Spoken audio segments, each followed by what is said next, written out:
But we'll just start with what happened with the Pirates. It's such an open-ended question, but considering the Pirate fan you are, I was hoping you had an explanation. Well, I mean, it's quite simple. It's that everything that worked in the first 4 months of the season just stopped working, and September was, I called it limbo September, because you just never knew how low the Pirates would go. Limbo? Well, you know, it's like Corey Winkley, the guy we signed a couple years ago. But I mean, like, it was like, you know, after getting swept by the Cubs, that's why I started to think of it as a limbo, just because I saw it last year. The question was, how low could they go? And I mean, at the time they got swept by the Cubs, they already had 72 wins, and like they still had 25 games left, and you figured, okay, they're still going to get the winning season, but I mean, playoffs might be out of the question after getting swept by Chicago at home.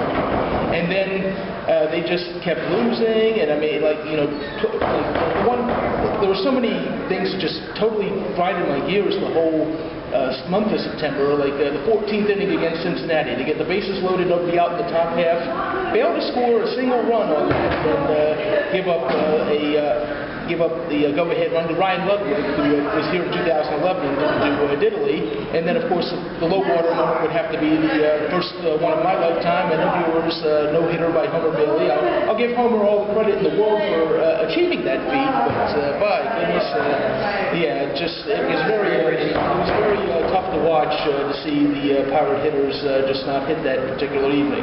See, I mean, what a lot of fans need to realize, though, despite this, is that the Pirates still, despite the fact that they collapsed once again, they won more than they did last year. And you know what, that is a step in the right direction. No matter if you can say, here we did choke again, they're still a very, mostly young team. And that's something that really a lot of fans need to remember, is that this team is a very young team, and they're learning. This is a team that's used to winning, and the fact that, especially going up through the system, so a team that's like the Pirates that's just losing, it's a tough culture, but this is a squad led, of course, by Andrew McCutchen and now A.J. Burnett, that two guys who really had breakout years for sure, but I don't think McCutchen's can necessarily be qualified as a breakout year because, as the old songs like to say, the best is yet to come. But speaking of to come, catchers are not getting the job done at all. Run roster, but this team needs to address a lot of issues. They need another bat. They need one, likely two starters, a mop-up bullpen guy not named Qualls, and they need a catcher that can spend time with McHenry. Those are among the needs, because you have a team now that's a small market team. You have Garrett Jones platooning for sure. You have Andrew McCutchen in center. The rest of the battle, likely Travis Snyder at the spot, and then Alex Kickstarter Presley and Jose Iser. Looks like I'm 42, but I'm somewhat 25. Talbot, battle between those two. I still think that Talbot is actually a rapper, but I'm not going to take that back. But Armas is consistent at short. Pedro Alvarez at third, despite the calls for the Pirates to try to sign Alex Rodriguez, which is the absolute stupidest thing I've ever heard, because we can't afford him. And one trade to the Yankees work in our favor is not don't tempt the system. You learn that with the MIT 21 blackjack team, only pushing so far. But just where do you see the Pirates standing as we head towards this 2013 season on April Fool's Day?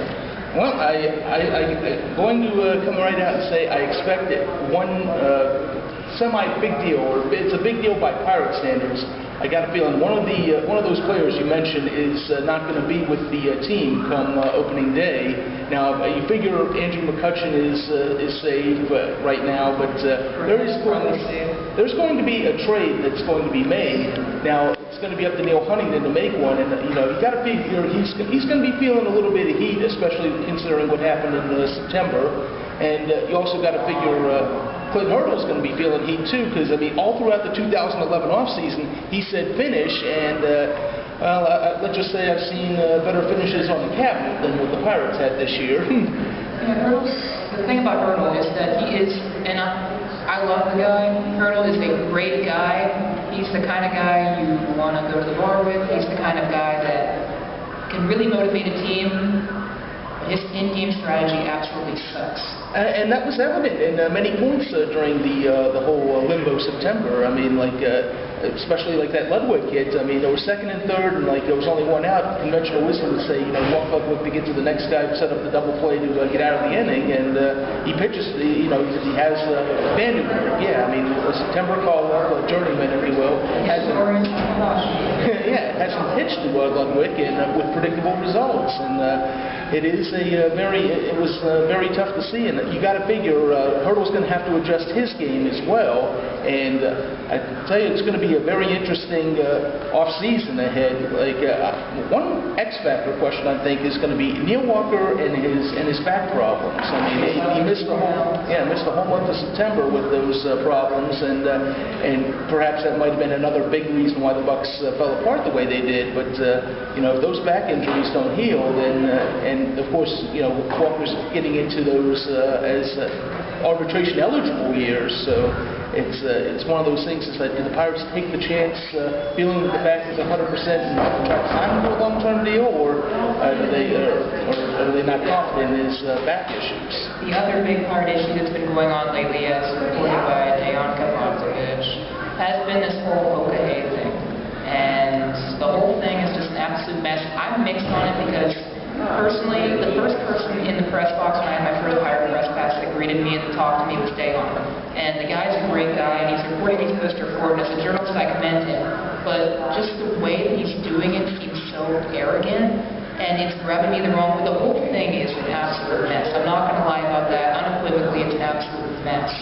But just what do you make of it? I mean, now we're having conflicting stories about one of the players when he got injured. Now we have things about Jameson Taillon. He withdrew from these Okahay military drawing activities. I mean, just what do you think about it? The whole thing just seems so confusing. Well, it is very confusing, especially in the sense that you don't hear other teams doing that.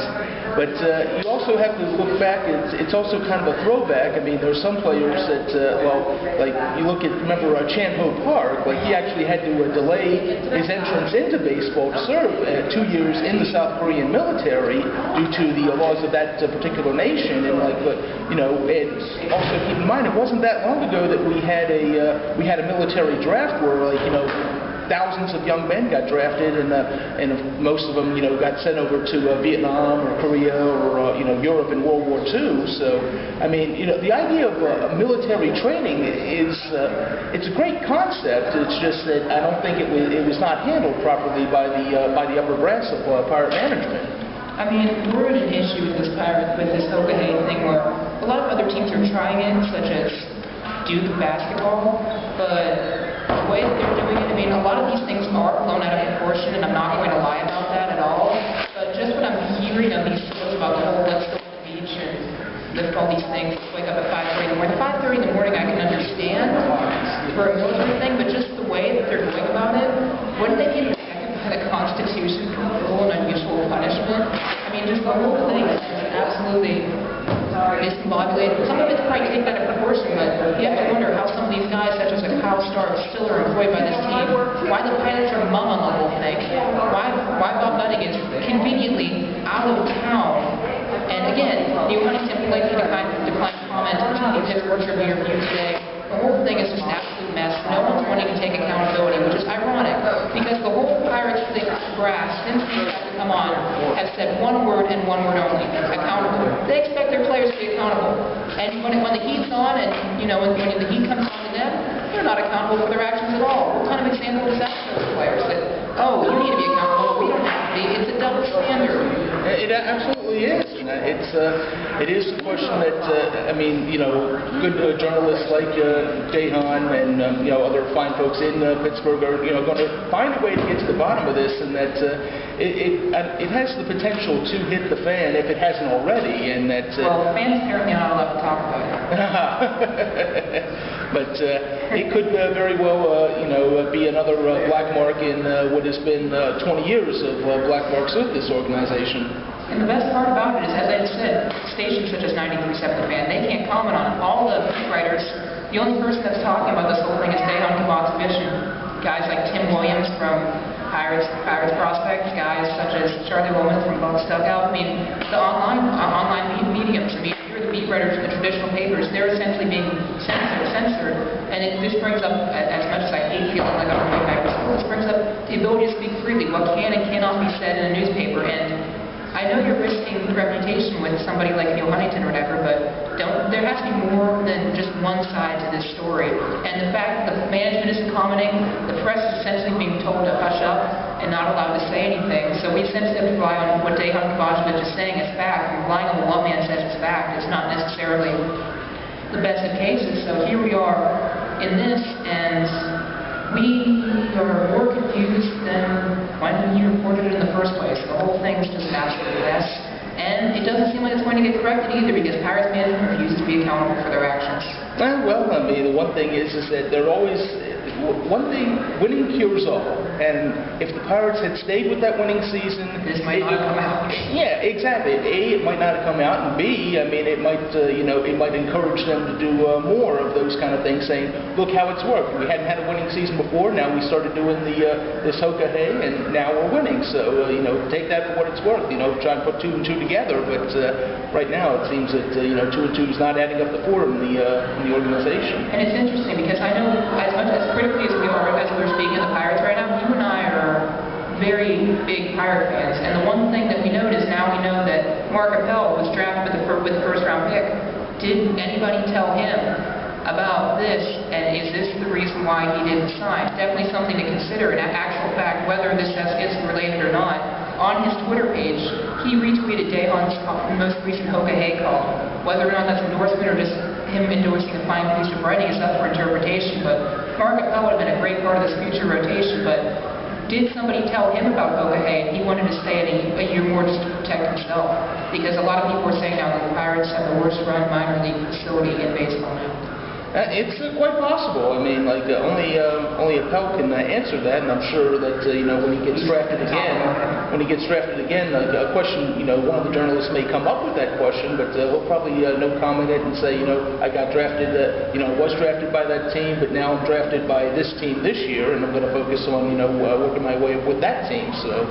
Whoever drafts him, he's a talented pitcher, and I mean, the only thing is that when you decide not to sign, I mean, things could happen. I mean, just look at what happened to Doug Fister last night at the World Series. I mean, he took a shot, luckily no damage done, but I mean, that was a pretty nasty-looking shot to the head he took, and I mean, especially with the college and the aluminum bats, it is quite possible. Who's to say that couldn't happen to Appel and totally derail a professional career before it even starts. Let's play a little game here. I know since we go to so many ball games, we always enjoy a good local game, and let's go with the coaching roulette right now. Safe or gone on your standards? Okay. Clint Hurdle. Safe. Barely. Gone. As far as I'm concerned, I love the guy. I love what he brings to the city. I love what he brings to the locker room, but last 2 years he's lost the locker room. He's terrible when it comes to in-game strategy. He bunts way too much, and you're costing yourself outs in the base pass, and sometimes it works, sometimes it doesn't. Just some of the things he does, again, I love the guy. The guy's been great to me. He's been great to the media and giving him the time. He's great in the community. But the only thing that's saving him is that they can't find anybody better. We'll have to wait and see. I figure that, Clint's going to have to need a fast start this year. Come on now. Can you picture Ozzie Guillen leading this team? Well, considering how well he led the last team he managed... What's he going to say next? I don't like Heinz ketchup. Here we go.